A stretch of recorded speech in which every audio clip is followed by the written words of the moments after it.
در دوره سیاست اجتماعی حکومت مملکت رسانیدن کمک به قشر نیازمند اهالی از جانب مقامات اجرایی حاکمیت دولتی ناحیه واسه با دستگیری صاحبکاران محلی در عرفه سال نو میلادی برای تربیت گیرندگان مرکز بودوباش روزانه ستاره که در آن کودکان امکاناتشان محدود داشته به توانبخشی فرا گرفته شدند تحفه های عیدانه تقدیم گردیده دسترخوان عیدانه آراستند.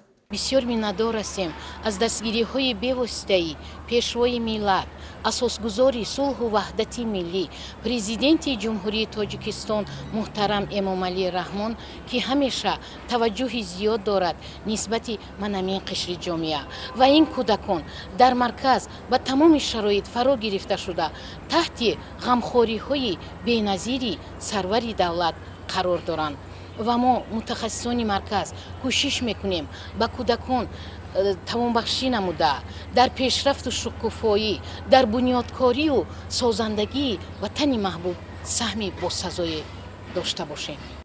طبق نقشه چاره‌بینی‌های مقامات اجرایی حاکمیت دولتی ناحیه واسه همچنین برای 30 نفر کودکان یتیمان کل دسترخوان عیدانه گشادند. در حضور کودکان رئیس ناحیه واسه تاکید نمودند که آنها خود را تنها حس نکنند. آنها تحت غمخواری دولت و حکومت کشور قرار دارند. در این روز در پیشروی سال نو میلادی به کودکان سر و لباس زمستانه و دیگر تحفه‌های عیدانه تقدیم کرده شدند.